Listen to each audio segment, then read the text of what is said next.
आज सातारा सांगली स्थानिक स्वराज्य संस्थेच्या निवडणुकीची प्रक्रिया सुरू झालेली आहे. प्रशासनाने काळजी घेतलेली आहे.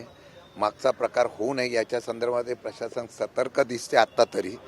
आणि मला वाटतं की मतदानाला सुरुवात झालेली आहे. मला विश्वास आहे की अंतर्मनातून त्या ठिकाणी जाणारे मतदार हे निश्चितपणाने अभयसिंह जगताप यांना विजयी करतील, त्यांना मत देतील अशा प्रकारचा माझा विश्वास आहे. जसं जिल्हा परिषदेमध्ये ऑपरेशन राबवलं गेलं होतं आपल्या त्यात तसंच ऑपरेशन या ठिकाणी राबवलं गेलेलं आहे, जे की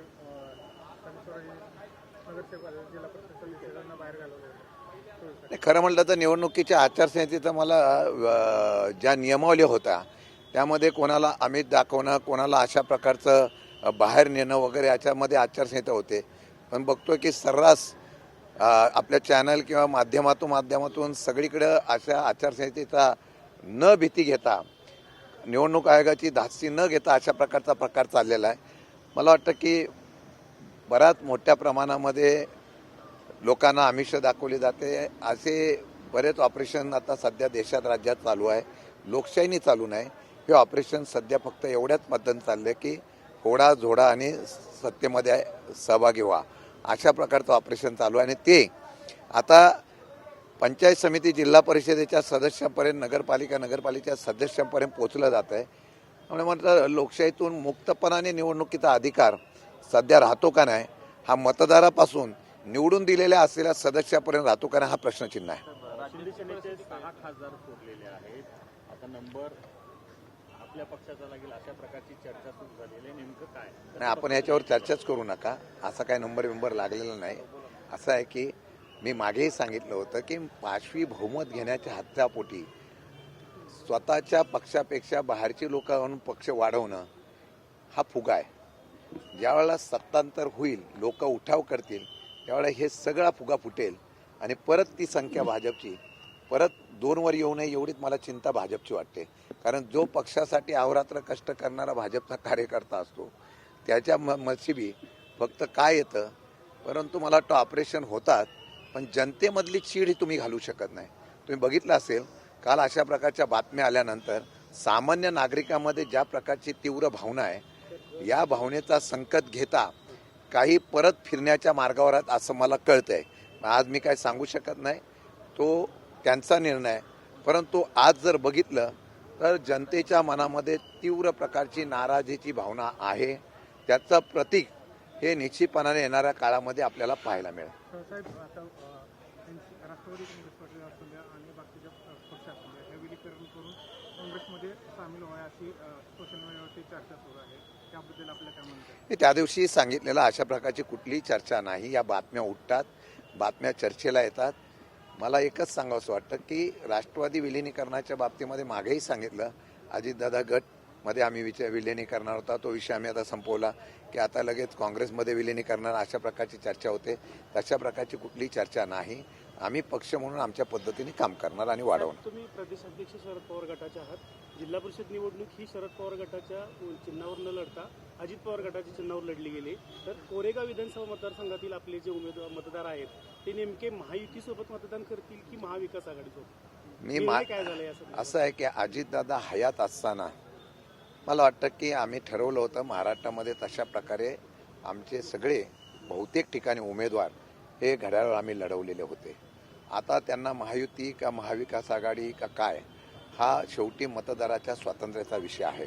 कोरेगाव मतदारसंघातले नव्हे तर महायुतीतल्या लोकांना सुद्धा मी आव्हान केलेलं आहे की युती धर्म पाळण्याचा ठेका फक्त तुम्हीच घेतलेला नाही, युती धर्म पाळला गेला नाही हे दुःख तुमच्या मनामध्ये आहे.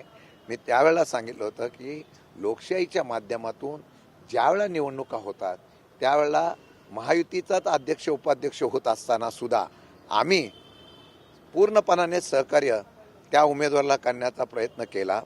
मग तुमच्याच मित्रपक्षाने तुम्हाला होऊन दिलं नाही, नव्हे तर तुम्हाला रक्तबंबाळ केलेला आहे. आजही महिला सदस्यांच्या आणि सर्वांच्या मनामध्ये खंत आहे, सल आहे की अशा प्रकारचा सातारामध्ये झालेला प्रकार विसरता कामा नये. मला वाटतं माझे सदस्य जरी घड्याळावर असले ते मला मतदान आमच्या ह्या उमेदवाराला करतीलच, परंतु महायुतीतले सुद्धा मित्रपक्षाचे उमेदवार हे 100% मतदान करतील. एवढंच नव्हे तर भाजपचे सुद्धा काही मतदार हा आम्हाला निश्चितपणाने मतदान करते, हा माझा विश्वास आहे. जिल्हा परिषदेच्या अध्यक्ष उपाध्यक्षपदाच्या राड्याच्या दरम्यान तुम्ही खूप मोठ्या प्रमाणात ते गेटवर अग्रेसिव्ह होता. त्याच्यानंतर शंभूराज देसाई, मकरंद पाटील त्यांच्याबरोबर देखील तुम्ही होता. आता परवा दिवशी शंभूराज देसाई म्हणले की आमची अवस्था म्हणजे येऊ नको तर कुठल्या गाडीत बसू. आता त्यांच्या गाडीत ते स्वतः भाजपच्या बरोबर त्या गाडीत बसलेले जे दिसतात, आता तुमच्या बरोबर ते नाहीत. कसं बघता याच्याकडे? नाही, आता विषय असा आहे की शेवटी ते सरकारमधले प्रतिनिधी आहेत, मंत्री म्हणून आहेत. युती धर्म त्यांनी पाळायचा का नाही पाळायचा हा त्यांचा प्रश्न आहे. पण शंभूराजे देसाईंचा स्वभाव बघितल्यानंतर मला वाटतं की ते मागे मी म्हणालो होतो ते पण शंभूराजे आहेत आणि त्या नावाप्रमाणे ते करतील अशी माझी अपेक्षा आहे. आणि मला वाटतं की ज्यावेळेला स्वाभिमान दिवसतो त्यावेळेला पक्ष बघितला जात नाही, युती धर्म बघितला जात नाही. त्यावेळेला एकच धर्म असतो की आपल्या स्वाभिमानाचा, आणि तशा पद्धतीने तो निर्णय घेतील. जरी मनात इच्छा नसली तरी त्यांना अशा प्रकारची युतीच्या बाबतीमध्ये निर्णय जरी घ्यायला लागला तर मला वाटतं तिथल्या खालच्या सदस्यांनी तशा प्रकारचा निर्णय घ्यावा. आम्ही त्यांच्याबरोबर होतो, त्यावेळाची परिस्थितीनुसार आम्ही मदतसुद्धा केली. त्या आंदोलनामध्ये, त्या असलेल्या प्रक्रियेमध्ये मी स्वतः सहभागी होतो आणि ते सहभागी होत असताना या बाबतीमध्ये भविष्य काळामध्ये त्यांनी कुठला निर्णय घेतला तर सातारा जिल्ह्यातल्या जनतेची जनजागृती करून चव्हाण साहेबांचा आणि पुरोगामी विचाराचा सातारा जिल्हा तुम्हाला काही दिवसानंतर राष्ट्रवादी शरद पवार पक्ष हा जिल्हा पिंजून काढेल आणि तो पिंजून काढून सगळ्या घटकांना आम्ही बरोबर घेण्याचा प्रयत्न करेल. मी आज सांगतो, पाण्याचं वाटप, आत्ताची असे दुष्काळ परिस्थिती, प्रीपेड मीटर, त्या अनेक आणि डीपी चोरीला जाणे अनेक प्रश्न आहेत ज्याच्यावर शेतकरी त्रस्त आहे. या शेतकऱ्यांच्या प्रश्नाच्या व्यतिरिक्त आता सध्या सरकार फक्त आपलं सत्ता आणण्यासाठी मग्न आहे, त्यामध्ये घोडेबाजार होतो. मला एक कार्टून सकाळमध्ये मी बघितलं, मला आनंद वाटला की आजही वर्तमानपत्र किंवा मुक्तपणाने आपण सगळेजण या ठिकाणी विचार मांडताय की एका बाजूला सगळ्या गोष्टींमध्ये त्रस्त जनता दाखवली आणि दुसऱ्या बाजूला घोडेबाजारामध्ये खरेदी केलेले चित्र दाखवलं आहे. लोकांना हे कळतं आहे तेच पैसे जनतेला वापरले असते तर ही परिस्थिती राहिली नसती. असो, मतदान देणारी जनता आहे, पुढच्या वेळेला मतदान देताना जो विकला जाणार नाही त्याला देण्याचा प्रयत्न करते.